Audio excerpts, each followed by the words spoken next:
and CEO, LiveLife Education, and after that we'll be felicitating the schools or the education icons who missed their awards in the first slot, in the morning slot. So please kindly wait. Check. Good afternoon, everyone. Little more louder. Good afternoon, everyone. So let me start with a question. How many of you remember the Ramayana and Mahabharata we used to watch on Sunday? How many of you remember that? Come on, everybody. How many of you remember that? What time was it? Morning, 9 o'clock. How many of you remember the Sunday evening movie? Brilliant. How many of you remember the Doordarshan symbol that we used to see? And how many of you lived in this nostalgic time where you will be watching TV very earnestly, suddenly all white lines will start coming, and then someone will go and change the aerial and everything will actually disappear? Yes or no? Those were the nostalgic times of our generation. Let's give a round of applause to those nostalgic times. Yes? Today's children will never understand what that nostalgia moment was. I'm Dr. Kannan Gireesh. I'm a psychiatrist, psychotherapist and counselor, and I'm the founder of this organization called LiveLife Education. I started LiveLife Education with a lot of passion in 2008 when I finished my psychiatry and came down and wanted to do something for younger generation. Parents will bring their children to me. First, mother, father will start. Sir, son is like this, sir, daughter is like that, sir, they're doing like this, sir, they're doing like that, sir, this is not right, sir, that's not right, sir, this is not right, sir, that's not right, sir. Big complaint. Parent will go out, then children will start. Mother not good, sir, father not good, sir, teacher not good, sir, nobody good, sir, only I am good, sir. Then I'll give all sorts of counseling. They'll listen to everything. They'll come back next week. I'll ask them, did you practice everything? And they'll say, sir, live with my parents for one day and see, sir, you'll give me national award for living with them. You attend the max class in my school and see, sir, for your depression, you'll come to me only for counseling. And that's where I realized there's a huge gap between our generation and our children's generation. Yes or no? One child that came into my life really changed my life. This child was brought with hyperactivity. The main complaint was, whichever marriage he goes, he'll go and pull everybody's dhoti down. So I wrote the medicine, told him to come back next week. Child didn't come back.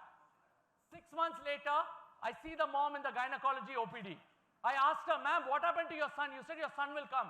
She told me the day that she saw me, the next day the principal called the boy and gave a TC. Father came in a fit of rage, took his belt and hit the boy 10 to 15 times. Smilingly, this boy got the hit, looked at his dad and said, Dad, everybody hates me in the world. Only you didn't hate me, Dad. Now you also hate me, no, Dad. The dad felt very bad and hugged the boy. The boy said, it's okay, Dad, can I go play? Dad said, okay, go play. Ran to the 4th floor, got on top of the terrace parapet wall, and this boy just jumped head down.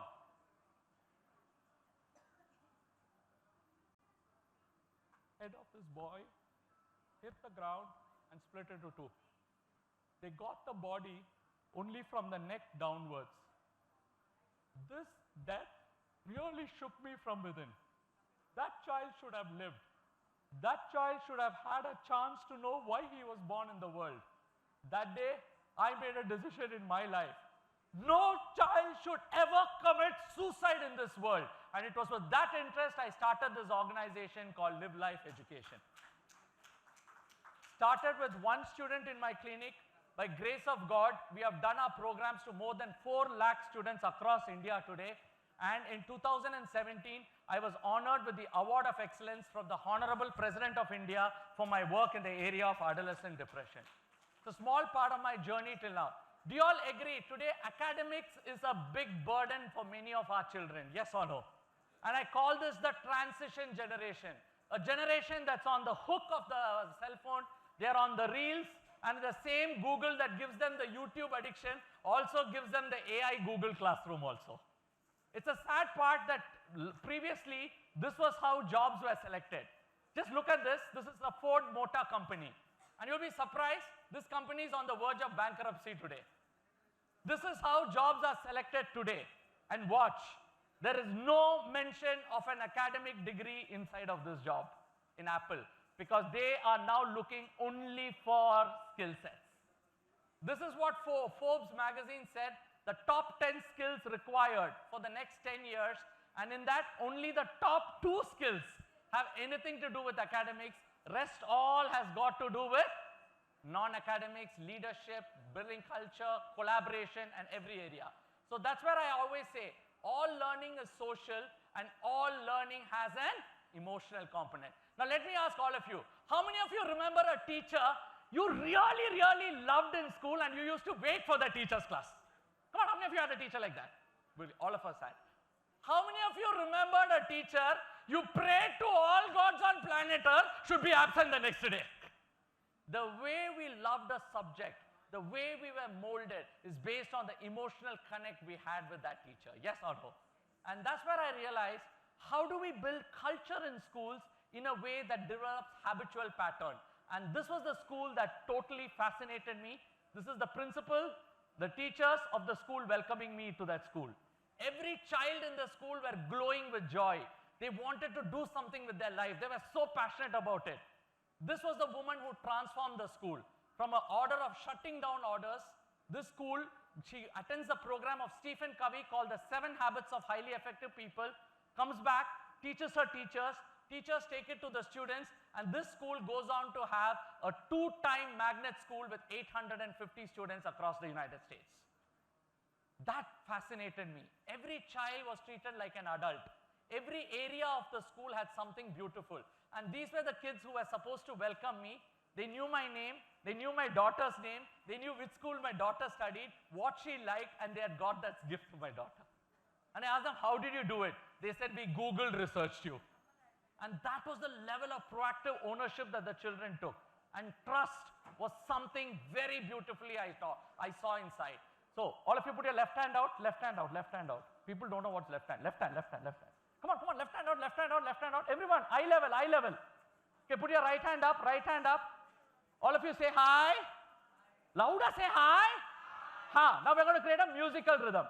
I'll say 1, 2, 3. All of us are going to hit it together. Okay, one sound after I say 3. Okay, ready? 1, 2, 3. Arey yaar, some people are doing like this. Correctly after 3. Come on, everyone. Ready? 1, 2, 3. Come on, yaar, one rhythm. Last time. Ready? All of us together. Once I say 3, together, one sound we are going to create. 1, 2. Did I say 3? Why did you do it? Children do what they see, not what they are told most of the time. And that's what builds trust. And this was what that fascinated me when I saw it in every area of the school, every single child trusting the teacher and building that confidence, and that was my aha moment. I signed up with this curriculum. I wanted to bring it to India. I adapted it to Indian values. Started with one school in 2017. Today, by God's grace, I work with 134 schools across India today. Small part of my journey. What do I actually do? I travel around the world a lot. We work with schools in Brazil, Japan, Cambodia, Bangkok, America. Everywhere we work, we see what are the best practices there. We adapt it and integrate it and bring it through the curriculum of Stephen Covey, through what we call as the Leader in Me program inside of schools. Beautifully, this girl told me, I have 1,000 friends on Instagram, Doc, but not a single friend to share my problem with. Today, sometimes it's a lonely, painful generation. Do you all agree with me on that? Yes or no? And I always say this statistics, I don't know why nobody talks about this, done in 2019, says very beautifully, 10% of the children between 5 and 16 have a clinically diagnosable mental health condition, and watch, 70% of them never take help all through their life. They are the ones who go to drug addiction, divorces, and end up with that. And that's where I say the 7 habits is a very holistic way of how we build it. So can we all do this with a small action? All of you, please stand up. Fast. It will be good for you to shake a little bit for your lunch. Yeah, all of you up. Unless you have Fevicol stuck on the chair. No, okay. Ready? Now all of you will follow me with energy. Okay, we learn the habits together. You'll follow me with energy. Ready? Habit 1. Arey yaar, energy bhaiya, energy. Come on. Habit 1. Be proactive. Again, be proactive. I'm in charge of my life. My life, my happiness, none of your business. Second, habit 2. Louder, habit 2. Begin with the end in mind. Know the end and act accordingly. Habit 3.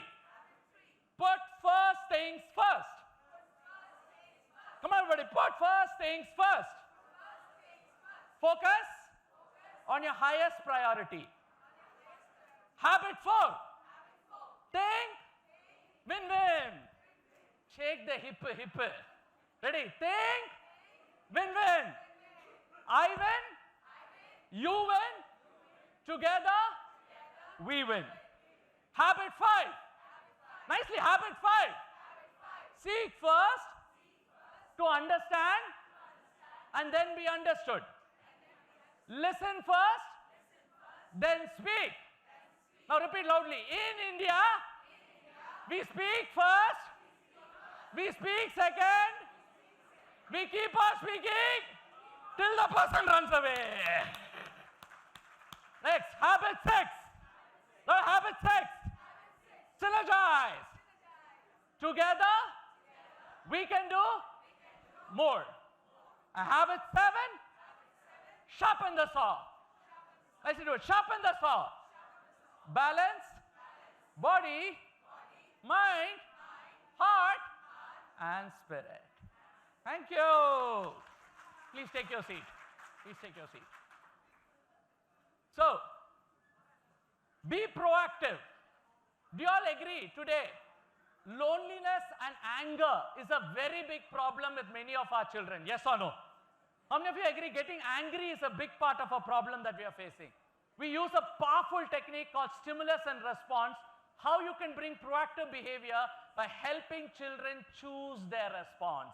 And it's a systematic way we build that culture into the curriculum by making children as transition person than reactive person. Second, do you all agree children have a lot of decisions to make today? Yes or no? They are also confused, relatives also confused, everybody is confused. And we say unless children know what's their vision, how effectively they are committed and their purpose, we will not be able to do it. And I'll show you this with an example. How many of you know that if you exercise every day, you will live a long and healthy life? Show your hands, raise your hands. Good, put your hands down. How many of you have exercised every day for the last 1 week, at least for 1 hour per day? Welcome to India, the land of visionaries. We all have vision, but very few have commitment. The ones who have commitment, very few have a core purpose. And that's the one that actually creates it. We create that in a beautiful way. Do you all agree time management is a very big issue? Yes or no? Most kids write me the single line, I don't have enough. But see, all are well trained. We all have that time. And I always use time management in a beautiful concept that we call as big rocks. We allow children to set their big rocks, put it into an Eisenhower matrix, and every child selects the Eisenhower matrix where they are working, and they actually work through inside of that. Then, do you all agree today body shaming is a very big issue? Yes or no? People making fun of each other, looks of each other, and feeling very lonely and marginalized because of that. We solve that by using the win-win attitude among teachers and among children. The 5th habit, one thing that every child who comes to counseling tells me is this: nobody listens to exactly. Nobody listens to me. I feel loner. And I want to show you this with one case study. Look at this girl. I want you to read this. I felt like committing suicide twice. I shared it with my friends. I told them not to tell it. They went and told everybody, and I have 312 cut injuries in my body today. Now let me ask you this. You know what's the marks of this child? She scores 96% in her model exam in 11th standard. She is the class topper and the school leader. You know, many of us have this paradigm, if a child studies well and does everything well, everything is fine. No! Mental health does not look into between who's your academics and non-academics. Everybody suffers a lonely battle. And I feel very sad sometimes. You know, like I was called to IIT Delhi. You know, how many of you know there are 21 deaths of suicide that has happened in the last 1.5 years. Many of them have not even been put as suicide. They've been told as accident. Why? Because many of the toppers feel very lonely. And you know that statement that goes, it's lonely at the top. The last habit that we work on is habit of synergize, where the self-harming behavior of children, and we work on that by involving others and also bringing their, optimizing their strengths. Last is sharpen the saw. Today I'll tell you if there's one thing that is going to happen is the obesity epidemic. Obesity and hyperactivity epidemic, and that's because of the way the children don't balance their body, mind, heart and spirit. Now all the kids who wrote that are going to come in a small 2-minute clip where you're going to see how they used our program and how they actually transformed their lives. Yeah? Yeah, sorry. Play. Play the video. Play it. வந்துருச்சுப்பா play பண்ணு. Sound. Sound. That we are in charge of our own lives and must not blame anything on any other factor. It has helped me to be more kind, curious and responsible, helpful to everyone around me. One of my favorite habits in the 7 is seek first to understand, then to be understood. I have learned to listen to other people's opinions and see from their view. Think win-win. The 4th habit of the limb tree. It's about, like, you should not only think that you should only win. You should always think that you and your partner both can win. It's not about losing or winning. It's about teamwork and it's about you both winning. Sharpen the saw is the key to make myself happy. I discovered about new things like dance, cooking, designing, gaming, craft works to sharpen my mind. It lets us have a positive outlook towards life, because life is beautiful and we should be grateful for every single second of it. And every nuances of this program is so wonderfully designed by Dr. Kannan and his team. And this program is not a subject, it is a program for life. It had created a value system automatically, voluntarily it has come. The Leader in Me program that has come through LiveLife Education and Dr. Kannan Gireesh will be taken up by many schools. We owe a lot to the LiveLife Education for making our campus become more responsible, more caring and more sharing. We also recommend that the school education department will take this program and give for the entire nation. For many more years, I definitely wish that this program becomes an integral part in every school curriculum so that it spreads its wings across in India and abroad. We work with acid attack victims, we work with women, we work with women entrepreneurs, and we also work with places of underprivileged areas like Jammu and Kashmir, areas where nobody has even gone to. These are areas that we go do our work. If you ask me, what is that one thing, Kannan, that is so fascinating about the work you do? I think it's fulfillment. It's just the fulfillment of who you are and what you can do in this planet in this short time that you're there in this planet. I believe that I always believe that this is the CM of my state. We have inaugurated our first government school, and now we are going to move on from here. And as I go forward, I'll be working more with government organizations, because I truly believe God has blessed me to do this work, and I don't want this work to go off in my grave with me. So I want to help as much as rural kids also. So that's something that I'm really, really blessed to actually work with. The last part, how do we actually work with a school? One, all our curriculum is mapped to all your important problems in the school, and I always say no transformation starts without the transformation of the teachers. Do you all agree with me on that? Yes or no? So as an organization, we work only with the teachers. I train all your teachers. We do a very powerful deep process called gratitude, which makes all the teachers write a letter to their parents. And that's how I actually build that culture inside of the school. Every child gets a book, and that book is not something that they learn alone. It's a book that's a reflection of their inner feelings, their hearts, their sharings, their joys. Then we have an online platform where all of this is available for you all. And another beautiful thing we do is we integrate these principles into every area and every subject of a school. Beautifully, a child told me, Mahatma Gandhi used the 7 habits. I asked, how did he use the 7 habits? When Gandhi was pushed out of the train, instead of being reactive, Gandhi became very proactive. He created an end in mind as freedom for India through non-violence. Then he came back to India and seek first to understand the fellow Indians. Then he synergized with his fellow Indians with a win-win attitude and took that end in mind to the British. British was very reactive. Gandhi was very proactive, kept putting first things first, synergizing with his countrymen. That's how he got freedom for India. It was told by a second standard child. Children are clean slate. We need to write the right language or somebody else will write the right language. And that's where we create teachers as role models. Do you all agree? Teachers need to be role models today, yes or no? And I tell you, you cannot keep sending every child to a counselor. If your teacher knows how to facilitate and be a role model, they can solve 90% of the problem in the classroom itself. And that's where I say the physical environment of the school, then we start working on. Then we work on the emotional environment of the school, how you can build a beautiful emotional culture. Then I start working with your parents.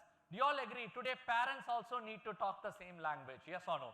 Else, the whole transformation we do in the school becomes nowhere to go. And then finally, we work with a student-led conference, a leadership notebook, and then we align it inside of the classroom.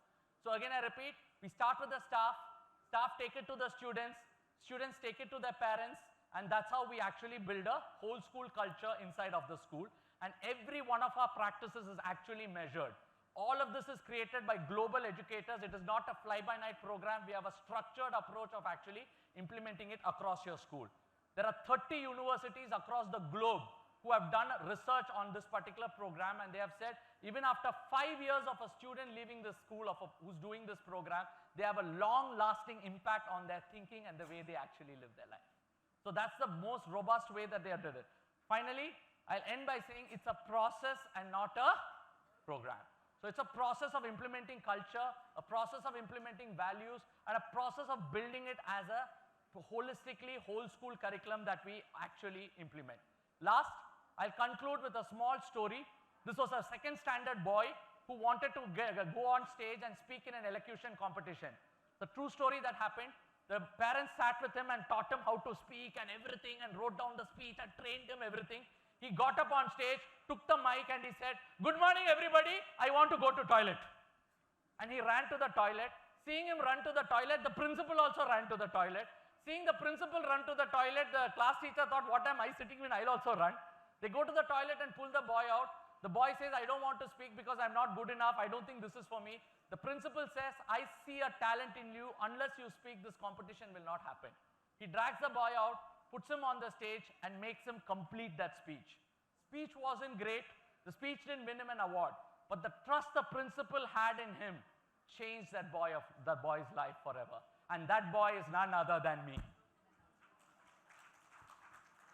If I am standing here in front of you, because of a great principal called Father Anthony and a great teacher called Miss Sylvia Walters, who believed in an ordinary second standard boy, that boy had the spirit and the power to speak up on stage. And I always say this, all of our children want us to believe in them, yes or no? They want us to tell them, to give them that hope, give them that dream, give them that chance to look at their life. So if you feel that this program is something that is connected with you, and I'm genuinely telling you, we work only with schools that have genuinely love for children, genuine love and care, and who want genuinely a goodness for children, you can scan this QR code, you can connect directly with me, and as a gift, I'll also send you the 20 best global practices that we have as a PDF for all of y'all. So you can connect with me on this, and you can visit our stall, LiveLife Education, right over here, and you can connect with us. If you genuinely feel alone, please come, that this is something I really want, because we are not someone who works with every school. We pick and choose a school because we also believe time is the biggest asset for everybody, not money. But if we have time together, we can actually make a difference in everyone's life. Thank you all, and God bless you all. Thank you. Thank you, Kannan sir. Now I would like to invite on stage Mr. Amol Arora, Managing Director, Shamrock and Shamford Group of Schools, to felicitate Kannan sir with an award.